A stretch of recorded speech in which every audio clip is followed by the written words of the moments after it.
Paula, thank you. We're going to give Julie 3 times the amount of time to respond. What do you see either as reactions or as ethical issues of your own? Oh, pardon me? What happened with that case? Paula? With the AUSA, actually, I don't know. I don't know what the supervisor did after that. I don't know what that oversteps what our responsibility as the laboratory is. We were just merely informing individuals and making sure that people had the information necessary. So. And that probably poses a question. Does that overstep their responsibility, or should they have some further responsibility? I think that's a good question we can come back to. My immediate reaction to that is my remarks are going to focus on I feel the need for transparency, and that situation kind of underscores why labs should be more transparent and allow the defense access to the same information to give to the district attorney, so that they don't have to be in the situation where they don't know if information is passed on and properly disclosed to the defense. I think I was going to frame my remarks in terms of what I think is the major imperative of the NAS report, which is to raise standards across forensic science disciplines, so that rather than disciplines just seeing themselves as an extension of law enforcement, that they should be held to the same standards as non-forensic scientific disciplines. And I think that that requires independence, objectivity, and transparency. And I think that we've already seen why that's important. In the courtroom, it requires both prosecutors and the defense to be knowledgeable and thoughtful about the scientific evidence they present to judges and juries, and also to recognize the limitations of these disciplines by carefully scrutinizing new technologies and aggressively seeking to correct past mistakes. I just wanted to raise some areas where I think there's been a lot of progress in this respect, and then bring up some trends that I think are more troubling. There have been many positive steps in this direction. I don't think it's really been discussed, but there are the ABA standards for prosecutors and defense, and the defense in terms of expert witnesses, and the Code of Professional Responsibility that is being proposed by the National Commission for Forensic Science that has been recommended, I guess not adopted yet. And I just want to say, in terms of some of the concerns with that, in terms of, I guess, point 15 is the contentious issue with analysts having to meet with all the parties involved. I think that point represents a recognition by the Commission of the move toward transparency and objectivity, furthering the effort to legitimize forensic sciences. I think it's a positive step in that direction. The concerns about impeding investigations and so forth, there are clauses within that rule about seeking protective orders and so forth that I think can solve a lot of those concerns. Here in New York, the OCME meets with the defense, and I don't think it's caused any major issues. They can certainly tell me if I'm wrong in terms of their ability to properly handle their cases or communicate or further their role in a case. And in addition to the Commission on Forensic Sciences recommendations for a Code of Professional Responsibility for forensic scientists, which I think is a good start, they also recently issued a recommendation that forensic scientists avoid the term "to a reasonable degree of scientific certainty," which has no actual qualitative meaning and isn't commonly used within the scientific community, but is very often elicited in court. They recommended that lawyers and judges also not elicit that testimony from expert witnesses. In addition to that, last year there was a case here in New York from the Court of Appeals called People v. Wright, where the court overturned Mr. Wright's conviction because of ineffective assistance, the ineffective assistance of his lawyer who failed to object strongly enough or failed to object to the misconduct of the prosecutor, who repeatedly in her closing overstated the conclusions of the testifying DNA analyst. And the court noted there, and this is true, I'm sure, of many forensic disciplines, but maybe particularly with DNA, the unique potential danger of misrepresenting scientific evidence. And they cited a study which concluded that there's a mystical aura of definitiveness that often surrounds the value of DNA evidence to exonerate the innocent and convict the guilty. And they noted that this same aura that surrounds DNA profiling has led it to become perhaps the most powerful and thus the most troubling forensic technology to ever be used in a court of law. So I think the common thread with all of these developments is a sort of move away from treating scientific evidence as a silver bullet or an irrefutable fact, and toward an appreciation of the limitations of each discipline and the responsibility to educate judges and juries about those factors as well. So, and I think toward that end, it's great that I think the pursuit of exonerations and retesting evidence is definitely a worthy pursuit, but I also think it's important to heed the lessons that we've learned from past errors and from our overconfidence and over-reliance on scientific testimony. And this really requires transparency both in the forensic disciplines themselves and from the state. And Rory mentioned the last week's California bite mark decision, and I just want to say about that, the statute there, that was passed really in recognition that the California Supreme Court had heard that case previously, had denied the defendant's appeal, and then this statute was passed in recognition of the fact that it's very difficult once you're convicted to to win an appeal based on even faulty, what is widely recognized as faulty or flawed forensic science. So they passed this, what I think maybe the first of its kind, what some people call a junk science law, in recognition of how difficult it is for defendants to appeal their convictions. And that's something that people should keep in mind. So what that really speaks to is the need for the government to take positive and aggressive steps to correct these wrongs, and a great model of this, I think, is the Texas Forensic Commission, which formed after a major lab scandal in 2005. And it's been incredibly proactive in reviewing and investigating evidence ranging from bite marks to hair microscopy, as well as convictions based on outdated CPI statistics and DNA cases. In contrast to this are examples like the Amherst Crime Lab, which 5 years after the Annie Ducan scandal was first discovered, only last month released the names of more than 24,000 people whose convictions she played a role in, and that was only pursuant to a lawsuit by the ACLU. So along these lines also, I find troubling the introduction of evidence from, which is more of a trend, from new proprietary software. In particular, I'm referring to several likelihood ratio programs being used with increased frequency in DNA mixture cases. There are labs across the country spending tens of thousands of dollars to purchase these programs. The analysts who testify to their results usually don't know how the programs work, i.e. they just are plugging in numbers into a software interface and they're reporting the statistic in court that the software spits out. And so there's no opportunity, really a meaningful opportunity for the defense lawyer to cross-examine them as to how they got there. So far, attempts by the defense bar to access the source code or algorithms on which the statistical evidence is based have been blocked, putting the proprietary interests of the software developers ahead of due process for the individual whose liberty is at stake. And it's not just DNA. We've already mentioned here today, the increased use of military technology, such as stingray devices and X-ray vans in civilian cases where police departments have signed non-disclosure agreements. And the effect of which is that the defense in most cases doesn't even know that this technology is being used and has no opportunity to challenge them in court. So I think this trend towards the use of secret or proprietary technology that's kept from the defense is a step backward from the goals outlined in the NAS report, and a departure from what I believe overall has been a trend towards more scrutiny, more transparency in forensic science. Great. Thanks, Julie. I'm going to turn this back to the panel in a second. I want to make one pitch for the ABA.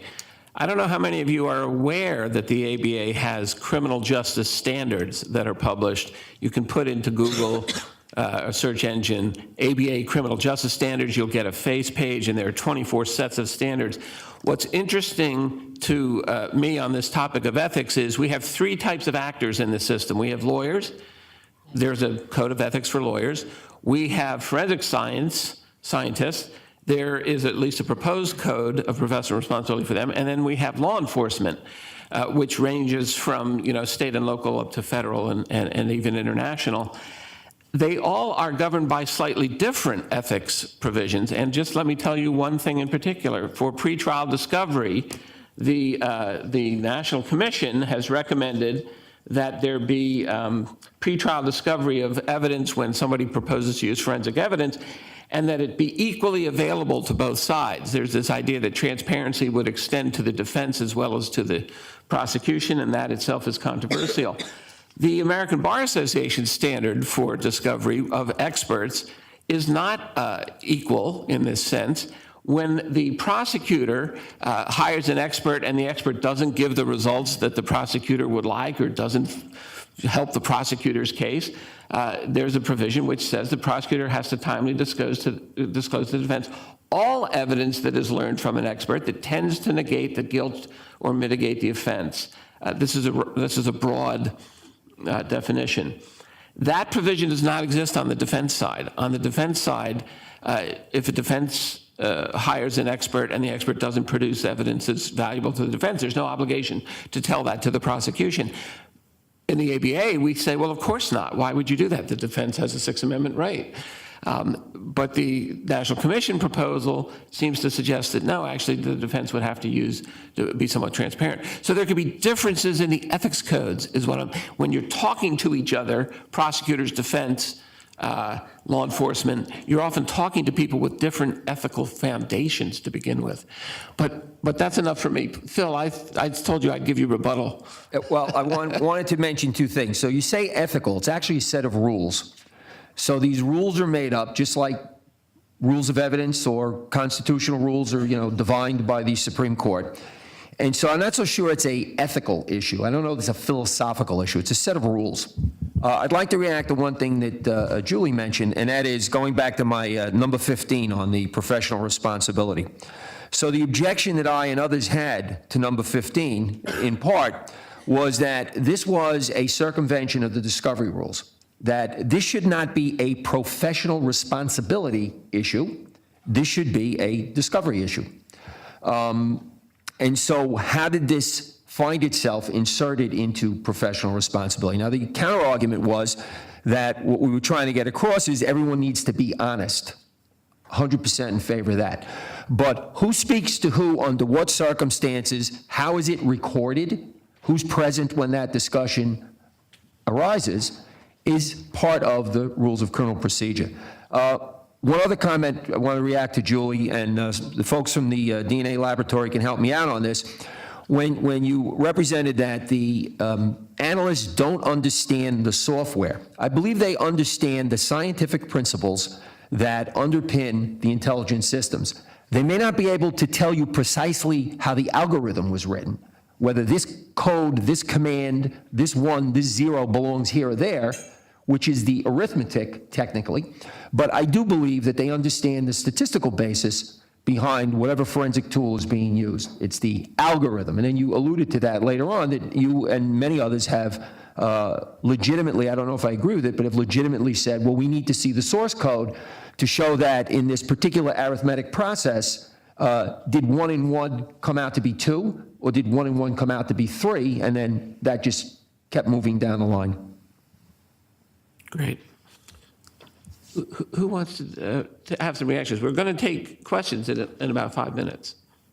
Yeah, just one thing to piggyback on that regarding the source codes. Dr. Perlin, who has a proprietary interest in True Allele, does not release the source code. That's consistent with your experience, Julie.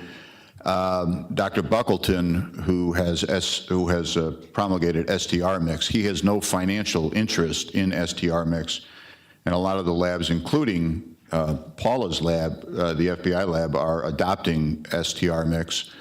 And in one particular case that I have with Dr. Buckleton, he has offered to make his source code available as long as there are certain guarantees of protection put in place for him. And just one quick comment about People versus Wright, because I have a little bit of a tendency to protect my colleague in Rochester who tried that case. It was a homicide case.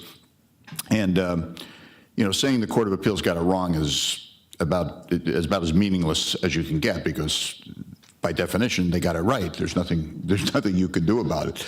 But in that particular case, there was mitochondrial DNA, there was DNA with different autosomal DNA with different CPI indices or indexes, and there was some DNA with all. I think they were using 13 loci back then, and so the match probability was in the trillions.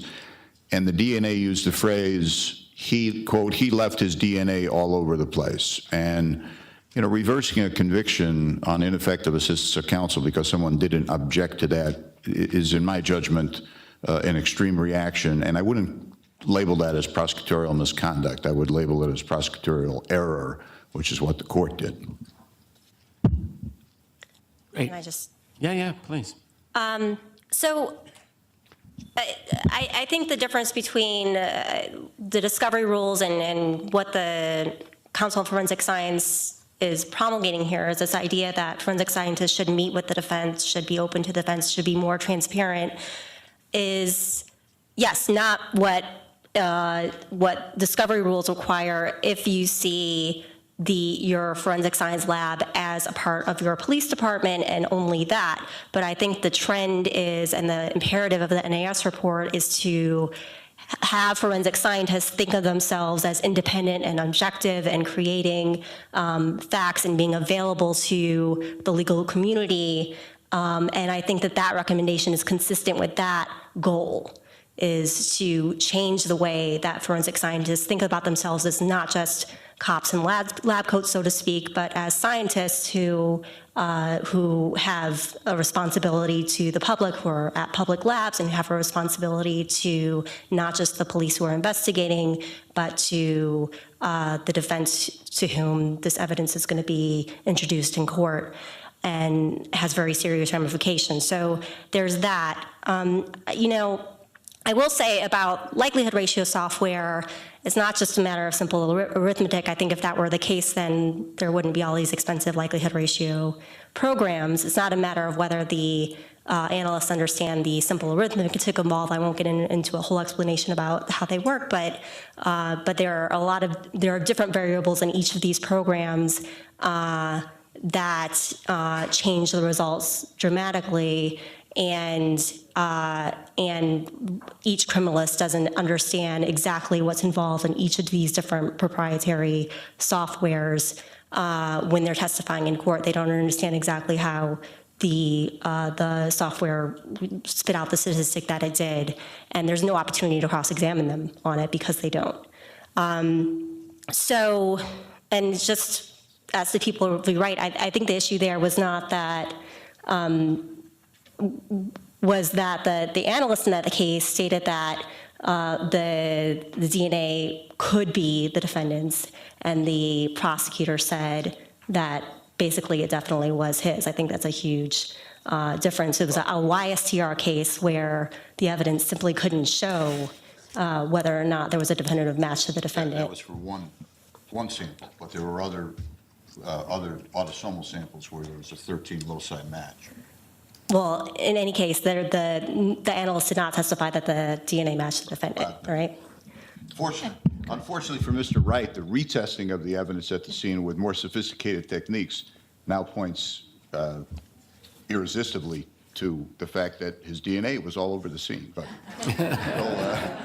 we'll see what happens at the retrial.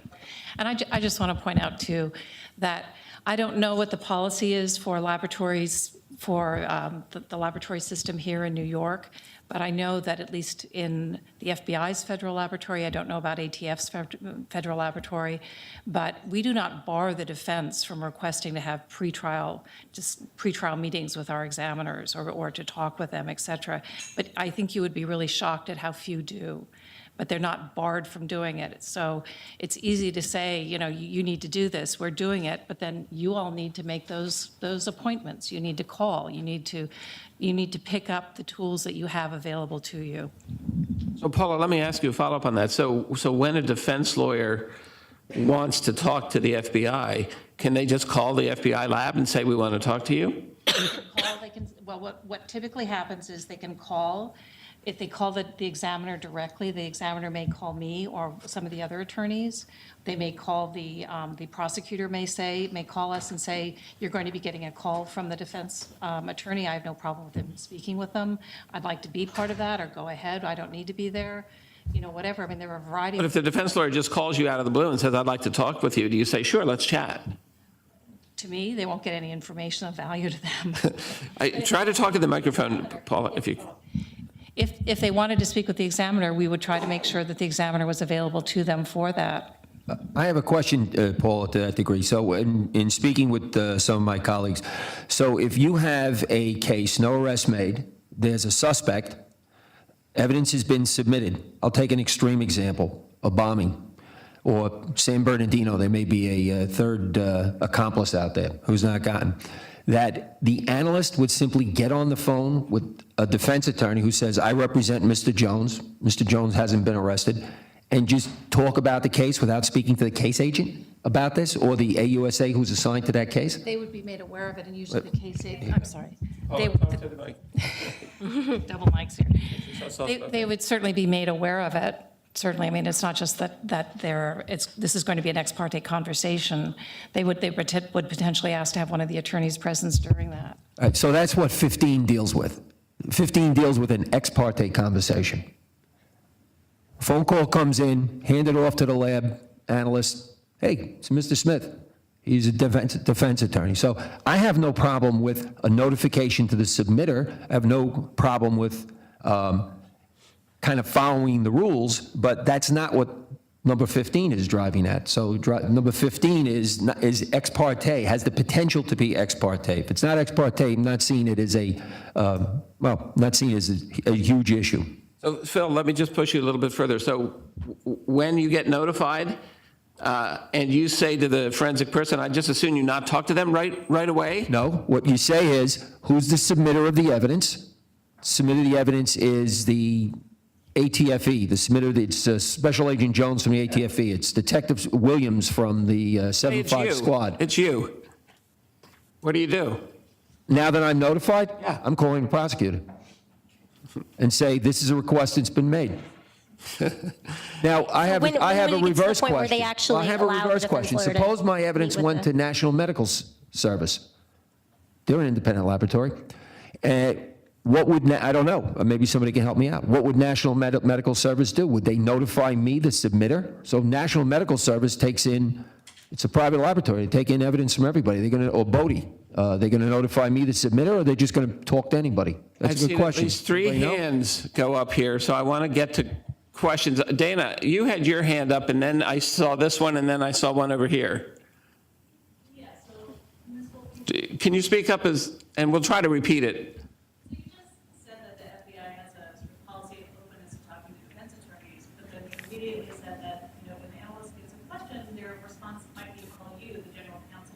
Doesn't the sense that if an analyst receives a call from a defense attorney, they feel that they must call you, speak to another lawyer, suggest this isn't really so open? I think that's basically because they don't want to have totally ex parte conversations. They may have one of their supervisors, they may have one of their other colleagues sit in with them, that sort of thing. I mean, there are very few, pardon me, one-on-one discussion type things, even with the prosecutor.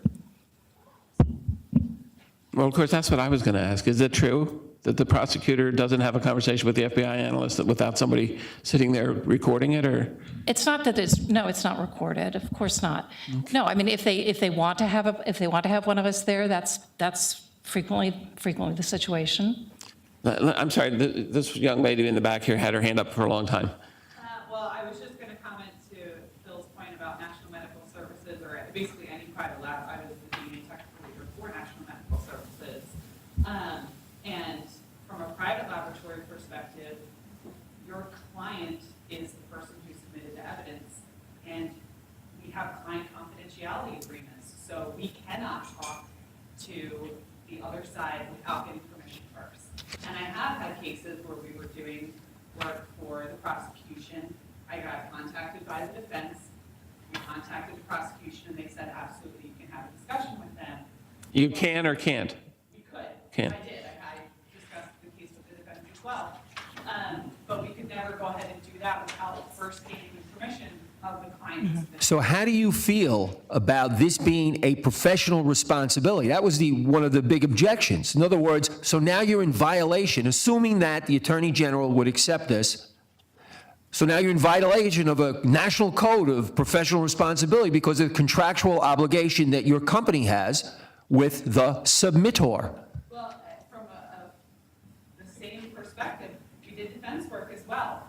If I'm obligated via that point 15 to discuss it with the opposite side, that now means that all defense cases that I receive, I have to discuss with the prosecution. The issue is not, or the issue as I see it, geez, I feel like I'm back in law school. The issue as I see it, is not defense or prosecutor. It's who's the submitter.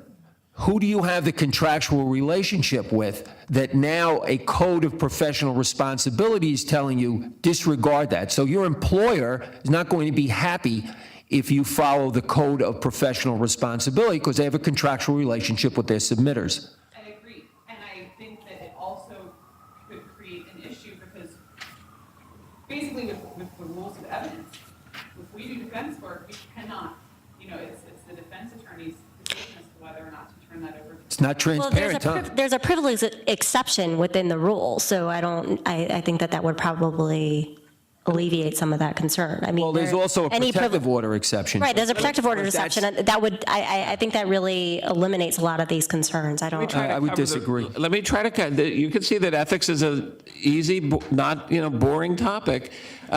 Somebody in the front here had their hand up for a long time. Did I miss it? Yeah. I have a question for Phil.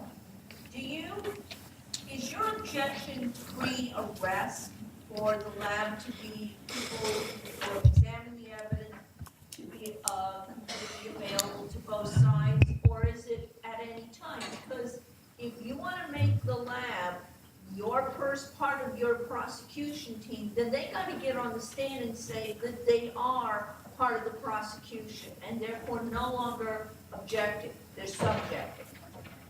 Whichever way. Well, I disagree with the number of subjective-objective because National Medical Service is neither, and yet National Medical Service has the same objection that I do. Now, to answer your pre-arrest question, pre-arrest, there's still an investigation going on. And so why is the investigator's agent the laboratory any more than if there was a private investigator working for the defense team?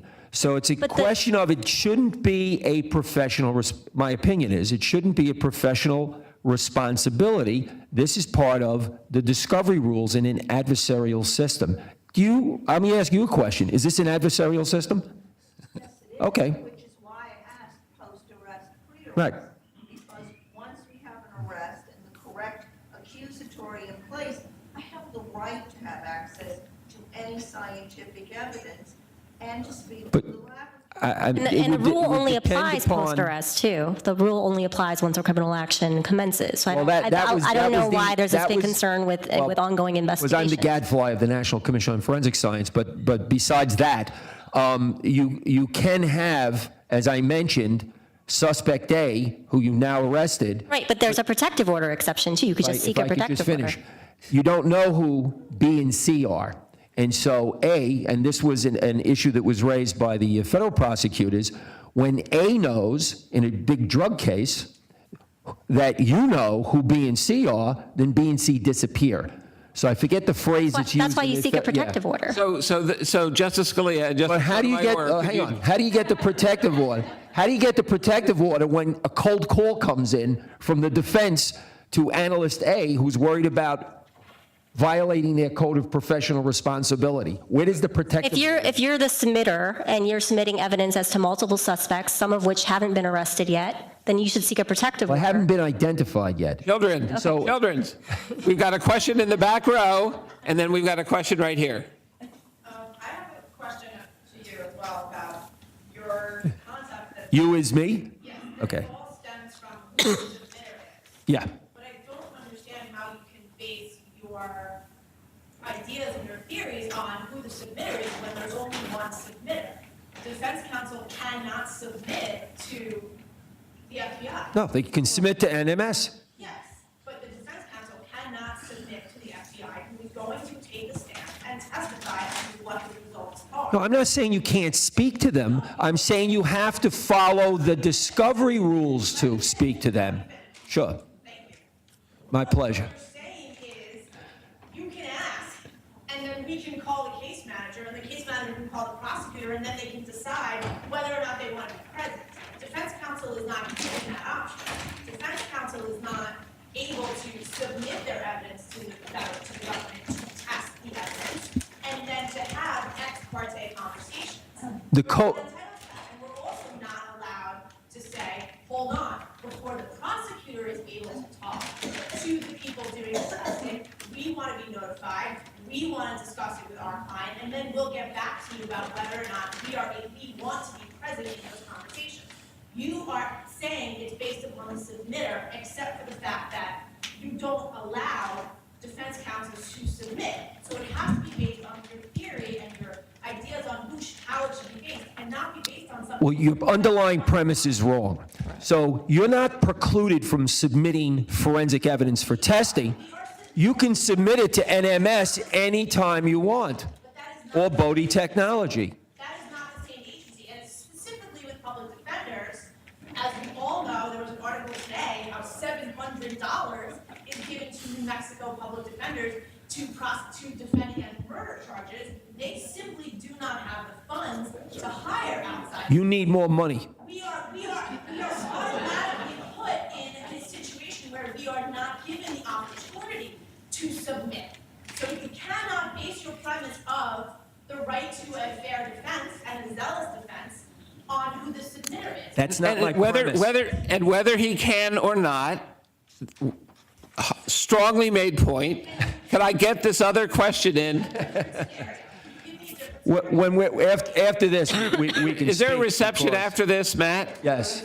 There's a reception and you two get a corner. Matt, I'm going to want a red wine taster before I drink my red wine, so. We've got 5 more minutes left. Go ahead with your question.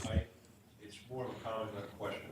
I'll preface by saying that I'm a third-generation board-certified forensic document examiner, a former state prosecutor, long-time member of the NDA. Paul, I mentioned the case U.S. versus Massachusetts earlier today. It's a case in Delaware. I testified for the defense. It was the first federal prosecution for murder under the new cyber-stalking statute. The evidence, the documentary evidence that was examined in terms of source attribution and handwriting, it was the same documents examined by the FBI, experienced academics because I did my test, blind testing with exemplar allowance. The FBI did not do that. The end result was that the FBI conclusion, the report that they came out after I had already issued mine, was inconclusive. And believe me, there was no reason for it to be inconclusive.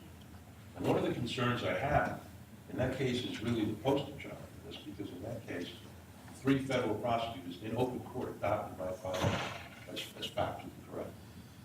And what concerns me is that what's going to happen is you're going to have a proliferation of inconclusive opinions being rendered, when maybe the proper conclusion would have been an exculpatory one, where the identification or exclusion would have been exculpatory. And so, what are we really accomplishing with this? I mean, are we not better off by having some sort of a system that allows for case management, where experts on both sides of the aisle can be getting their evidence to evaluate independently, where nobody knows what the favorite outcome is? I mean, I think what really needs to be done is we have to re-examine where we're spending our money, what we're doing, both in terms of how we process evidence, both, by the defense and for the prosecution, and also looking at what is the real, for instance, they talk about proficiency tests. How effective are these proficiency tests? For the proctor? Are they really measuring true proficiency? I mean, there are just so many issues that need to be looked at, besides the ones that, are being addressed. Paula, do you have any, the FBI was mentioned. Do you have anything? Well, I'm not really sure I understood your question, Andrew, and I apologize. You're saying defense attorneys can call, but the expert is a practical man faced with that situation, and very easily come to an inconclusive opinion. He doesn't want to give an exculpatory opinion, or he's biased to do that. And he says, okay, I can't reach an opinion one way or the other.